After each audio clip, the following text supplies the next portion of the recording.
지금부터 일본 경제보복대책 관련 당청 연석회의를 시작하도록 하겠습니다. 이해찬 당대표의 발언이 있겠습니다.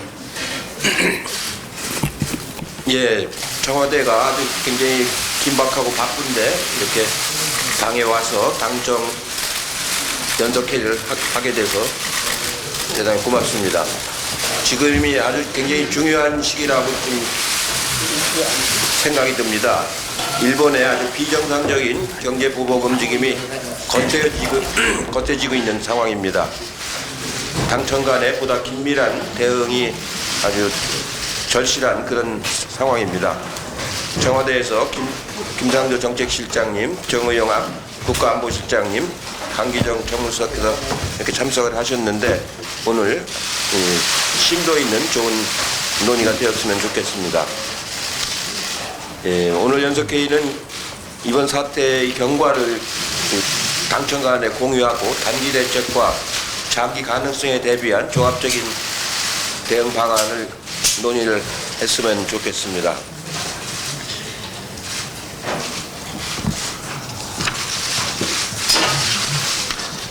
특히 어제 문재인 대통령이 이번 일본의 부당한 조치에 대해서 언급을 하셨는데 일본의 관방장관이 대통령님의 어제 말씀에 대해서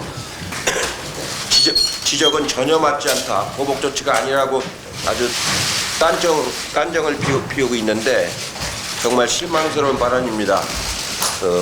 오히려 더 솔직하게 마음을 터놓고 대화를 해도 어려울 판인데 관방장관이 나서서 이런 실망스러운 발언을 했다라고 하는 것은 정말로 우리로서는 받아들일 수 없는 그런 상황이라고 하겠습니다. 무엇보다도 외교적인 해결에 우선 집중해야 된다고 생각을 하고 있습니다. 한일 양자 협의가 필요하고 미국을 비롯한 주요국을 상대로 한 외교 활동이 필요하고 WTO 안건 상정 등 모든 외교 채널을 활용해서 국제사회에 일본 조치의 부당함을 알리는 것이 첫 번째라고 생각을 합니다. 아울러 피해 우려 기업에 대한 지원 방안을 마련하고 이번 기회에 수입 다변화, 소재 부품 국산화 등 경제 체질을 근본적으로 혁신해야 할 거라고 생각을 하고 있습니다. 당에서도 특위를 구성해서 일일 점검 회의를 하고 외신 기자 간담회도 개최를 할 예정입니다.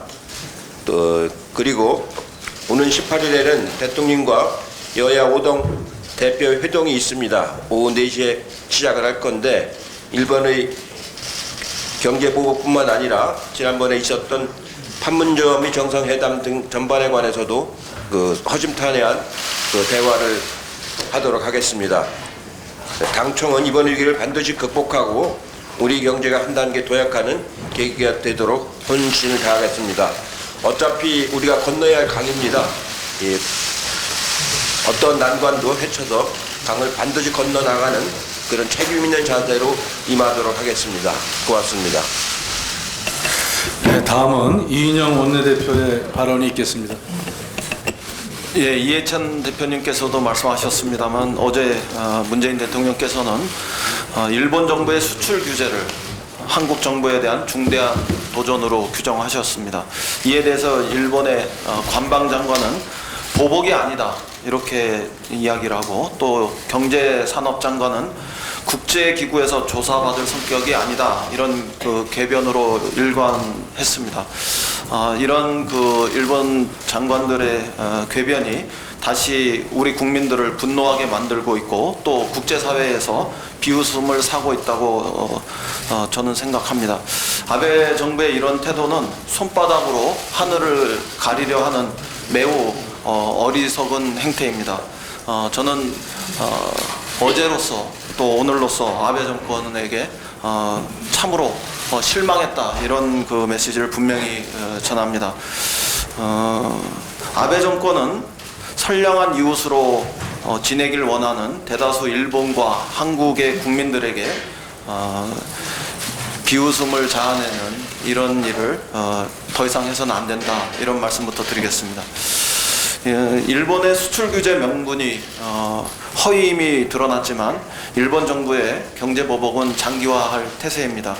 일본의 부당한 국가 안보 공세는 거꾸로 일본 기업들의 대북 제재 위반이라는 명확한 사실만 드러냈습니다. 일본 정부는 별개로 다뤄지고 있던 과거사 문제, 즉 외교 문제와 경제 문제를 섞어서 그간 긴밀하게 연결되어 있던 양국 관계를 파행으로 치닫게 만들고 있습니다. 오늘 미국의 뉴욕타임즈 역시 수출 규제를 안보 조치로 규정하는 일본의 이 수법을 다른 나라가 모방할 경우에 국제무역의 체제가 통째로 무너질 수 있다, 이렇게 비판했습니다. 더욱이 일본은 우리 정부가 제안한 외교적 협의나 한미일 고위급 협의에 일절 응하지 않고 있습니다. 지극히 유감스럽고 실망스러운 일입니다. 현재 일본 정부는 화이트리스트 국가에서 한국을 제외하려는 이런 법령 개정 절차까지 진행하고 있습니다. 이런 일련의 행위들로 아베 정부를 향한 우리 국민들의 시선은 차갑게, 매우 차갑게 식어가고 있다, 이런 점을 분명히 경고합니다. 많은 부분들을 이해찬 대표님께서 말씀하셨기 때문에 한 말씀만 더 보탭니다. 우리 국민들은 정부는 전공법으로 나아가라, 싸움은 우리가 한다, 이러면서 일제의 그 상품들에 대한 불매 운동을 펼치고 있습니다. 이 같은 우리 국민을 믿고 우리 정부는 단호하게 대처해 주실 것을 주문합니다. 그리고 우리 당도 이와 관련해서 정부를 충실하게 뒷받침하겠다, 이런 말씀 드리겠습니다. 이상입니다. 예, 다음은 청와대 측 발언이 있겠습니다. 먼저 정의용 국가안보실장의 발언이 있겠습니다. 우리 정부는 그간 일본을 공동의 가치를 공유하며 문화적으로나 지리적으로 가장 가까운 이웃으로 여기면서 아시아 태평양 지역의 평화와 번영을 위해 긴밀히 협력해 왔습니다. 정부는 최근 일본 정부가 불행했던 과거사와 관련한 이견을 이유로 양국 관계를 폄훼하는 언행을 서슴지 않고 있음을 깊은 우려와 실망과 함께 주시해 왔습니다. 그러나 정부는 과거사 문제는 과거사 문제대로 양국의 슬기로운 해결 방안을 모색해 나가면서 정치, 외교, 경제, 문화 모든 분야에 걸쳐 양국 관계를 더욱 미래지향적으로 발전시켜 나가기 위해 계속 노력해 나가야 함을 강조해 왔습니다. 그런 가운데 일본 정부가 아무런 사전 협의도 없이 바세나루 협정을 거론하며 수출 제한 조치를 취한 것은 1965년 국교 수립 이후 힘들게 쌓아온 한일 우호 설린 관계의 근간을 흔드는 매우 심각하고 무모한 도전입니다. 일방적인 무역 규제 조치는 양국이 함께 추구하고 있는 세계 자유무역 원칙에도 근본적으로 배치되는 것입니다. 일본 정부는 이번 조치의 명확하고 구체적인 이유와 근거도 제시하지 못하고 있으며 지난 2주간 그들의 주장에 일관성도 없습니다.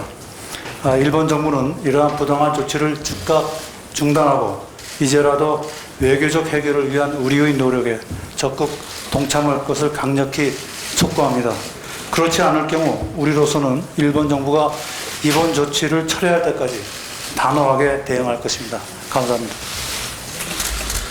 다음은 김상조 정책실장의 발언이 있겠습니다. 예, 정책실장 김상조입니다. 상황이 매우 엄중합니다. 정부는 우리 기업의 피해를 최소화하고 외교적인 노력을 통해 조속한 해결을 위해 전력을 기울이고 있습니다. 그러나 사태가 장기화되는 등의 모든 가능성을 열어놓고 이에 대한 대비책도 마련하고 있습니다. 전 부처가 가용한 모든 자원을 동원해 현장 상황을 점검하고 있습니다.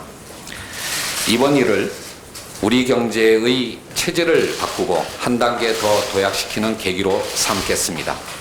이에 대한 정부의 의지는 어느 때보다도 확고하며 우리 경제는 그것을 가능하게 하는 튼튼한 능력도 가지고 있습니다.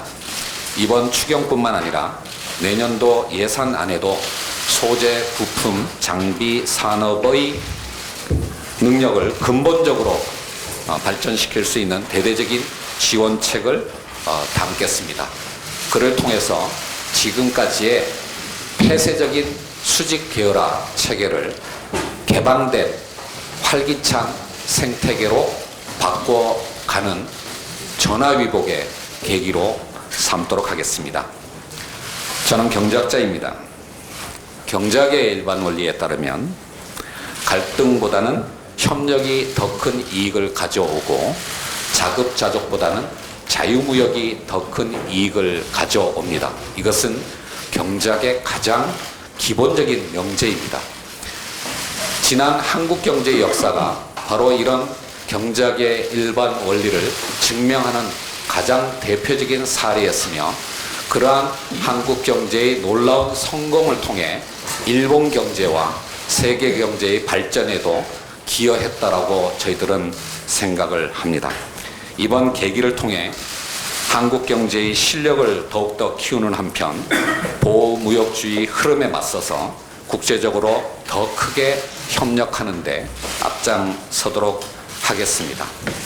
앞으로 여당의 특위가 만들어졌고, 그 특위를 담당하시는 최재성 위원장님과 제가 직접적인 어떤 소통 채널을 열어서 여당과 청와대의 분업과 협업 체계를 구축하고 이번 사태를 조속히 원만하게 해결하는 데 힘을 보태도록 하겠습니다.